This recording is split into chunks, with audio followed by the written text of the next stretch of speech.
शांति। आज 24 सितंबर 2022 भारत में शनिवार है। Today is 24th September 2022 and it's Saturday in Bharat. आज की मुरली का जादुई रहस्य स्वयं को प्रेरणा देने के लिए magical secrets of today's murli for motivating the self. जैसे जैसे इस ईश्वरीय ज्ञान में हम आगे बढ़ने लगते हैं और बहुत सारे अनुभव हम करते हैं और जितना हमको योग में या सेवा में श्रेष्ठ अनुभव होने लगते हैं, हमारा निश्चय बाबा के ऊपर पक्का होता जाता है। संडे की मुरली हम सब ने पढ़ी। पूरा खेल निश्चय का है। निश्चय बुद्धि विजयंती, संशय बुद्धि विनश्यंती। ये हमने चौथे अध्याय में देखा है। निश्चय अनुभव के आधार पर होती है। श्रद्धा और निश्चय में यही फर्क है कि श्रद्धा हमेशा अंधी होती है और निश्चय की आंख होती है। भक्ति मार्ग का गीत है, बाबा की मुरली में चलता था, आप सब ने सुना भी होगा। कौन आया आज मन के द्वारे, पायल की झनकार लिए। उसमें एक लाइन आती है, आंख न जाने दिल पहचाने, सूरत या ये कैसे। आज की मुरली इसी के ऊपर है कि उसे आंखों से नहीं देख सकते पर दिल से महसूस कर सकते हैं। कैसी विचित्र सूरत है जिसका कोई चित्र ही नहीं है। हम सबको विचित्र बाप मिला हुआ है जिसका चित्र ही नहीं है, और जिसका चित्र है वो भगवान हो नहीं सकता। रूप है पर चित्र नहीं है। तो चित्र किसका होता है? देवताओं का चित्र है, मनुष्यों का चित्र है, गुरुओं का चित्र है, लेकिन बाप का, शिव बाबा का कोई चित्र नहीं है। ये एक बात उनसे फर्क करती है। तो दिल पहचाने, दिल ने महसूस किया है। कहते हैं खुदा एक एहसास है, इट्स एन एक्सपीरियंस। अभी इसे शब्दों में कैसे व्यक्त करेंगे? जो गूंगा है उसने अगर गुलाब जामुन खाया और उसको पूछा कितना मीठा है गुलाब जामुन, तो वो क्या बोल पाएगा? You can not. आध्यात्मिकता के अनुभव ऐसे ही होते हैं। मुश्किल होता है व्यक्त करना।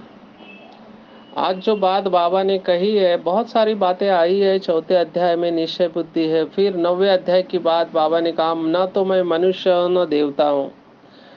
तो हमने राज विद्या राज गुह्य योग, ये 9वें अध्याय में 25वां श्लोक देखा था। यान्ति देवव्रता देवान, पितृन्यान्ति पितृव्रता, भूतानि यान्ति भूतेजा, यान्ति मध्याजिनो अपि माम। है ना? तो देवताओं को याद करने वाले देवताओं के पास जाते हैं, पितरों को याद करने वाले पितरों के पास जाते हैं, भूतों को याद करने वाले भूतों के पास जाते हैं, और मुझे याद करने वाले मेरे पास आते हैं। इसका मतलब मैं इन सब से अलग हूं। मैं मनुष्य नहीं हूं, देवता नहीं हूं, पितृ नहीं हूं, भूत नहीं हूं। मैं इन सब से अलग हूं। ये बात स्पष्ट होती है।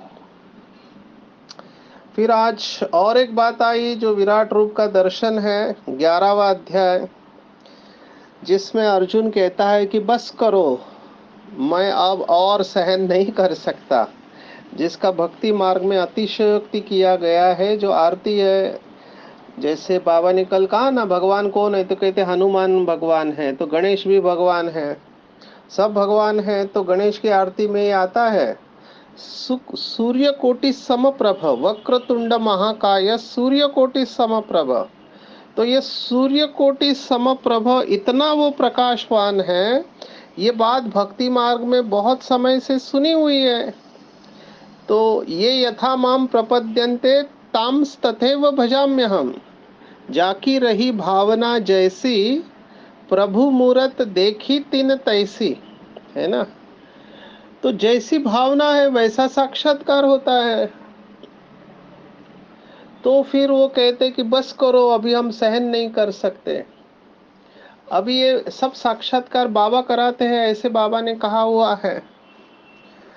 और बाबा ने ये भी कहा कि इससे कोई फायदा भी नहीं है, लेकिन भक्ति मार्ग में इसको बहुत मानते हैं।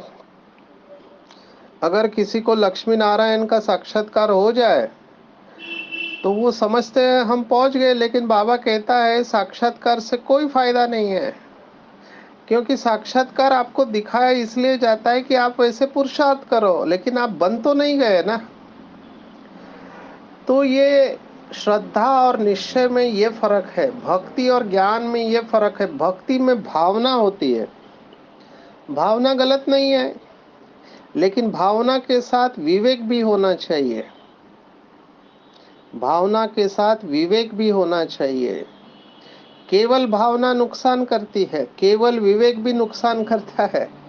केवल विवेक माना जो दिमाग वाले हैं वो रुक्ष होते हैं, भावना वाले गीले होते हैं लेकिन परेशान होते हैं छोटी छोटी बातों में।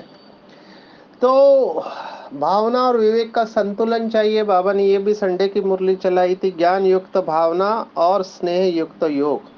तो आज बाबा ने पूरी मुरली जो चलाई है, आंख न जाने दिल पहचाने, माना ये महसूसता की बात है।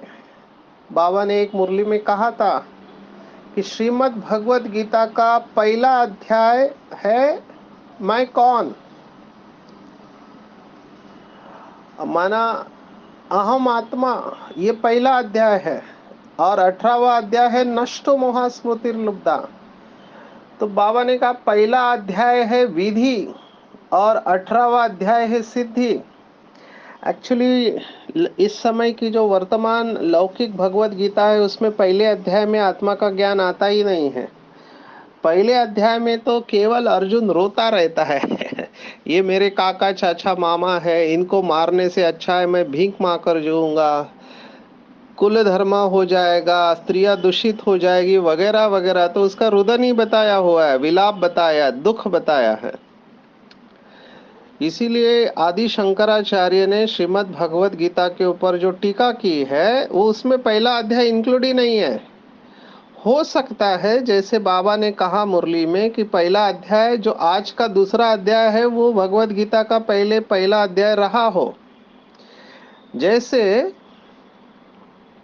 अभी जो हिंदू मास है, तो हिंदू मास शुरुआत चैत्र से होती है, जो हिंदू कैलेंडर है उस अनुसार चैत्र वैशाख ज्येष्ठ भाद्रपद आषाढ़ कार्तिक मार्गशीर्ष फाल्गुन वगैरह वगैरह। तो ये 12 मास जो है उसमें श्री बाल गंगाधर तिलक इन्होंने रिसर्च किया भगवत गीता के ऊपर। देखो लोगों की बुद्धि कैसे चलती है। तो उनको जब जेल में डाला था तो 5 साल वो जेल में थे, और जेल में उन्होंने सब किताबें मंगवाई। ये जो महान आत्माएं होती है, जिसको भी आज बाबा ने याद कहा महात्मा पुण्यात्मा, तो ये महान आत्मा थी। इन्होंने सभी शास्त्र मंगवा लिया और भगवत गीता के ऊपर चिंतन किया। आप सबको पता होगा कि बाल गंगाधर तिलक केवल स्वतंत्र सेनानी नहीं थे, देश के लिए ही नहीं लड़े, लेकिन वो एक बहुत अच्छे गणितज्ञ थे। He was a great mathematician और साथ में रिसर्च स्कॉलर भी थे। तो उन्होंने गीता के ऊपर बहुत रिसर्च करके बहुत बड़ा बुक लिखा है। जिसको भी गीता के ऊपर गहराई में जाना है उनके लिए कंपलसरी है, गीता रहस्य नाम का बुक जरूर पढ़ना है। तो उन्होंने रिसर्च करके क्या निकाला कि जो विभूति योग अध्याय है, वैसे तो बहुत सारी बातें रिसर्च की लेकिन आज ये आई इसलिए मैं बता रहा हूँ। कि 10वें अध्याय है विभूति योग, उसमें परमात्मा की 75 विभूतियां बताई है। तो उसमें एक विभूति आती है कि मासा नाम मार्गशीर्षोस्मि, माना महीनों में मैं मार्गशीर्ष मास हूं। तो यहाँ पर बाल गंगाधर तिलक अटक गए कि भगवत गीता में मार्गशीर्ष को मैं हूं ऐसे क्यों कहता है परमात्मा। फिर उन्होंने कैलकुलेशन किया तो पता चला पहले के कैलेंडर के अनुसार नया साल मार्गशीर्ष माना शीर्ष मास था, वो सभी में उत्तम मास था, शुरुआत वहां से होता था कैलेंडर का, और फिर उस अनुसार उन्होंने कैलकुलेशन किया। So it was a great research. मैं समय के अभाव से यहाँ पर बता नहीं पा रहा हूँ।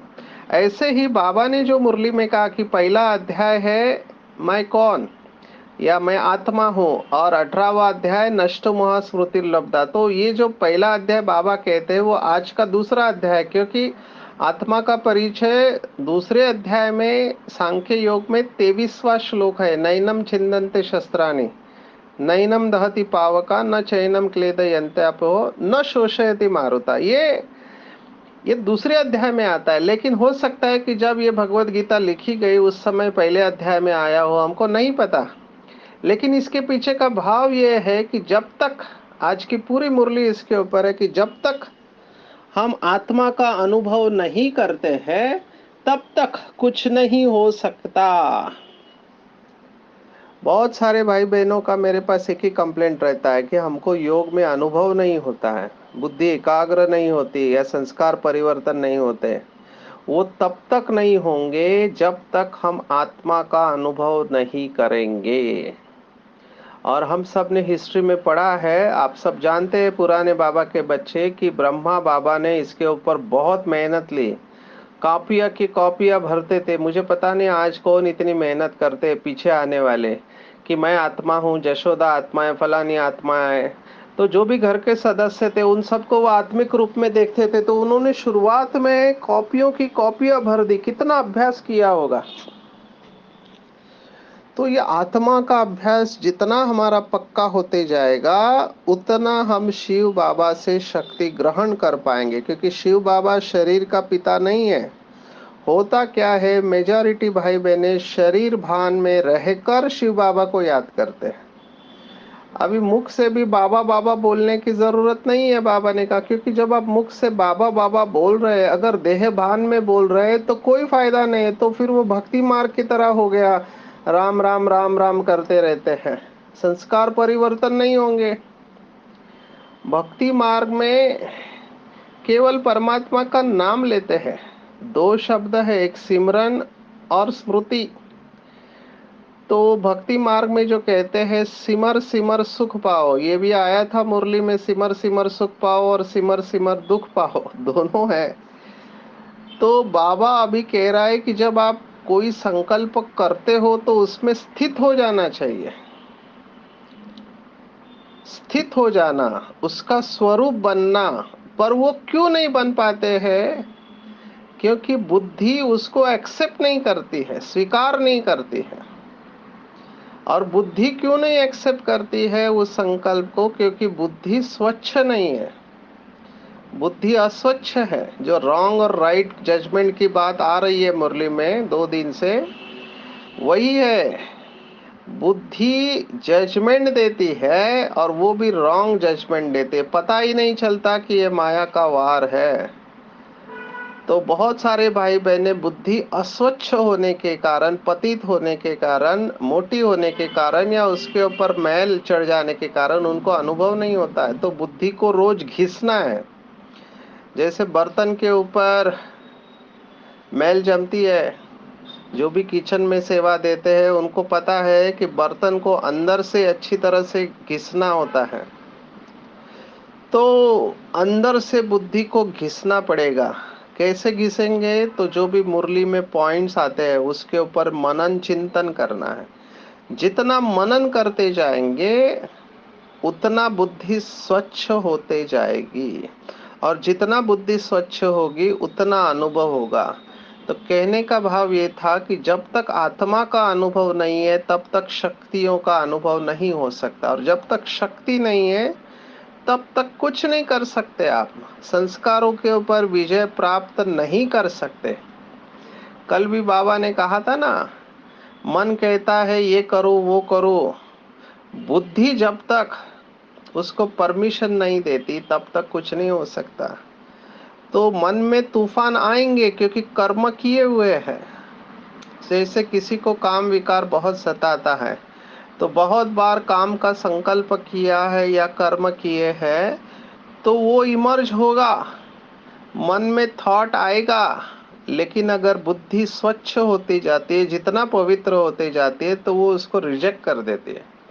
और एक ऐसा समय आता है कि बुद्धि एकदम प्यूरिटी में स्थित रहती है। तो ये तब होगा जब बुद्धि स्वच्छ होगी, तभी आत्मा का अनुभव होगा। तो इसका बार बार अभ्यास करना चाहिए। मुझे याद आ रहा है, मैंने पहले भी शेयर किया लगता है, कि जब हम ज्ञान में आए, मुझे ड्रामा प्लान अनुसार एक मुरली मिली 1980 की, अशरीरी बनने की सहज विधि। तो उसमें बाबा ने अशरीरी बनने की विधि बताई है। बहुत सुंदर मुरली है। जो भी फास्ट जाना चाहते हैं, इस मुरली के ऊपर बहुत मनन चिंतन करें। उसमें 4 बातें बताई थी: प्रीत, रीत, मीत और गीत। एक बाप से सच्ची प्रीत होनी चाहिए, एक बाप को ही अपना मीत बनाना चाहिए, एक बाप के प्यार के गीत गाने चाहिए। वो कहते हैं ना, हर दिल जो प्यार करेगा वो गाना गाएगा। तो प्रीत, मीत और गीत। और फिर लास्ट में बाबा ने रीत बताई थी, तो मैं बहुत एक्साइट हो गया कि रीत क्या होगी। तो बाबा ने रीत बताई है कि मैं आत्मा अशरीरी हूँ, यही रीत है। तो मुझे बहुत वंडर लगा कि ये बात बुद्धि स्वीकार क्यों नहीं करती कि मैं अशरीरी हूँ। पहले तो हमको पता नहीं था यथार्थ रूप में आत्मा क्या है। जैसे अभी भी भक्ति मार्ग वालों को यथार्थ रूप में आत्मा नहीं पता, बहुत कंफ्यूजन है। एक आत्मा है या अनेक आत्मा है, इधर से ही कंफ्यूजन है। आत्मा सो परमात्मा, ये दूसरा कंफ्यूजन है। तो जैसे आज उदाहरण दिया स्वामी विवेकानंद का, कि उन्होंने देखा कि वो ज्योति निकल के आ गई, मेरे में समा गई। अभी ये भी तीसरा कंफ्यूजन है, क्या आत्मा इधर से इधर जा सकती है, एक का शरीर छोड़ के दूसरे में, और समा सकती है क्या? तो यथार्थ ज्ञान न होने के कारण ये सब कंफ्यूजन पैदा होता है। तो बाबा ने कहा, जब तक यथार्थ ज्ञान नहीं है तब तक अनुभव नहीं। अभी तो यथार्थ ज्ञान भी हो गया कि आत्मा बिंदी है, अभी बिंदी भी बुद्धि पकड़ नहीं पाती है। कि बुद्धि में हम बिंदी को पकड़ के रखे, कि खसखस के दाना, बाबा हमेशा उदाहरण देता है, खसखस के दाने से भी सूक्ष्म है। तो पहले तो बुद्धि में खसखस के दाने को पकड़ के बैठो, अच्छा खसखस के दाने का चित्र देखो, अच्छा खसखस का दाना इतना सूक्ष्म होता है, उससे भी कई गुना, हजारों गुना सूक्ष्म आत्मा है, और वो चैतन्य प्रकाश स्वरूप है।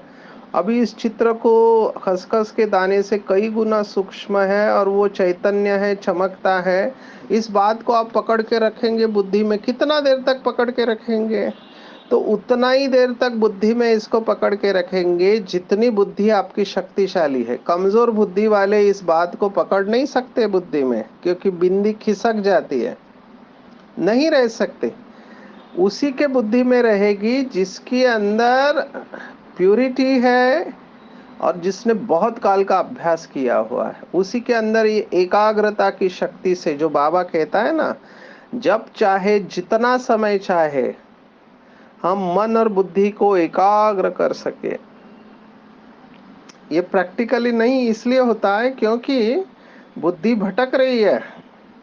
दूसरे अध्याय में हमने बुद्धि का एक प्रकार देखा जिसको कहा व्यवसायत्मिकता बुद्धि, माना बहुशाखा अनंत आश्रम, बहुत सारी शाखाएं हैं ऐसी बुद्धि।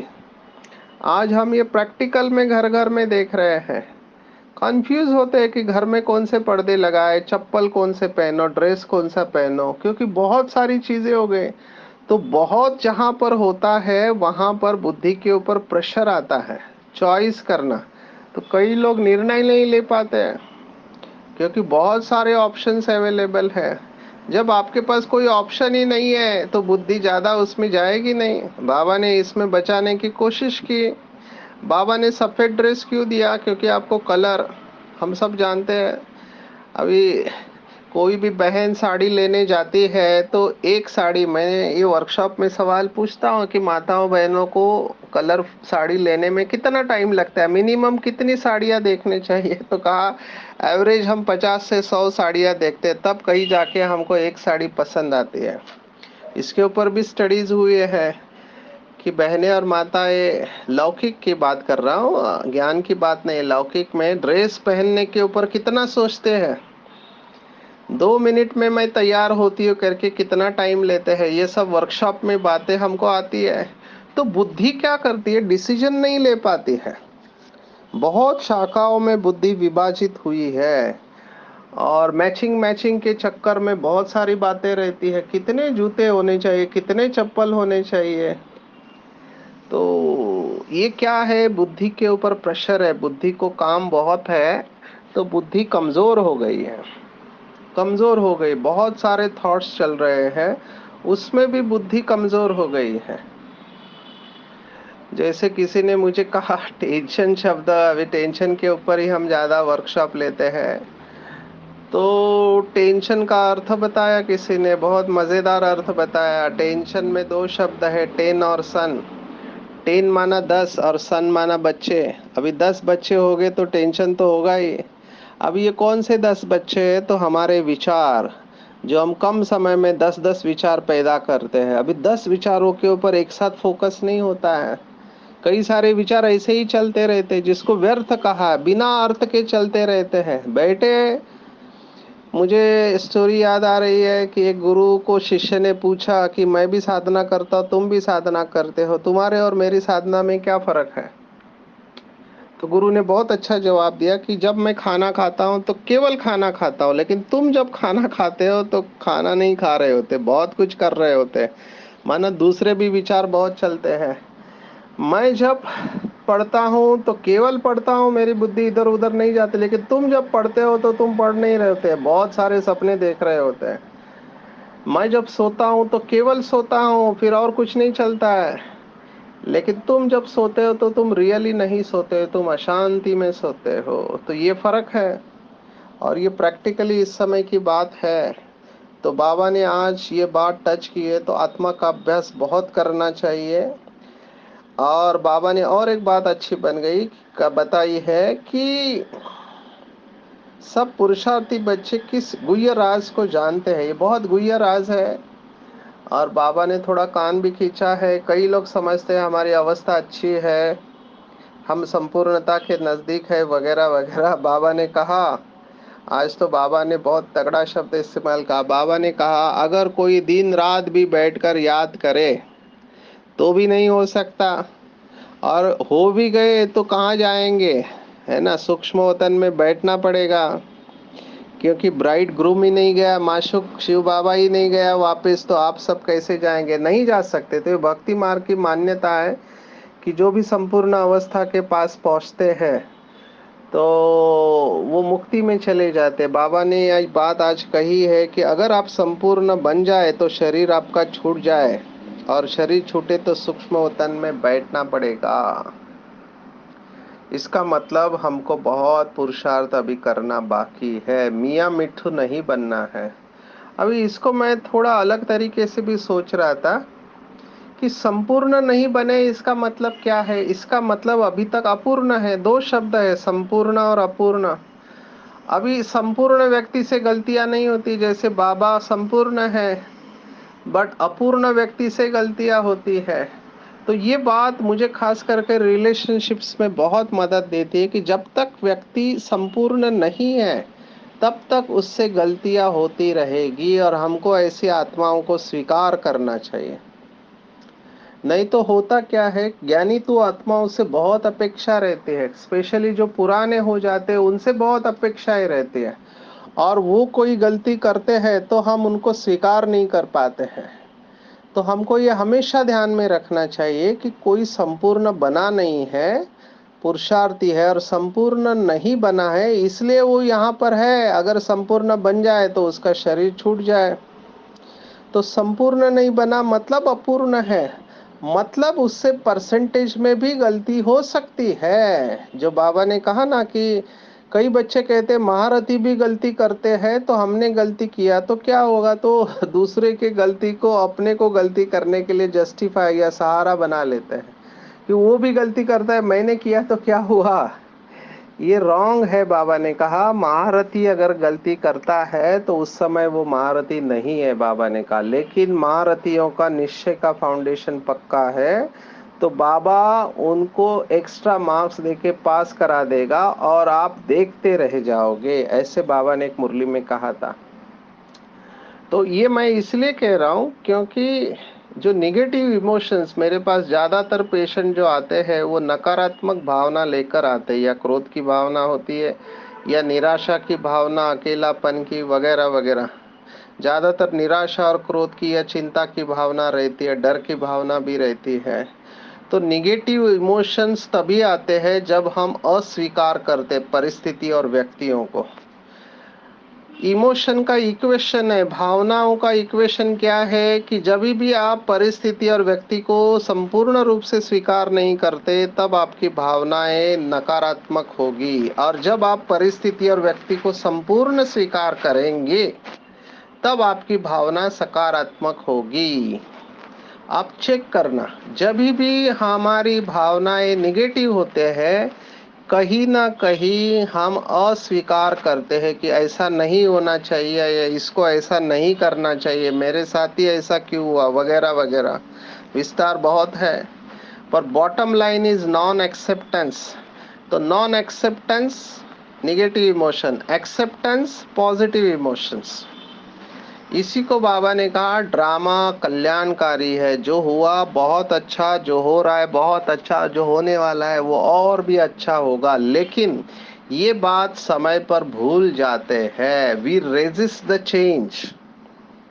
हम परिवर्तन को रेजिस्ट करते हैं, रोकते हैं कि ऐसा नहीं होना चाहिए था, फिर भी हुआ, और वहां पे हमारे बहुत सारी एनर्जी वेस्ट जाती है। तो बाबा ने कहा जो बीत गया वो ड्रामा, तुरंत फुल स्टॉप लगाना चाहिए। लेकिन ये अवस्था बनती नहीं है, इसके लिए बहुत बहुत साधना चाहिए, शक्ति चाहिए।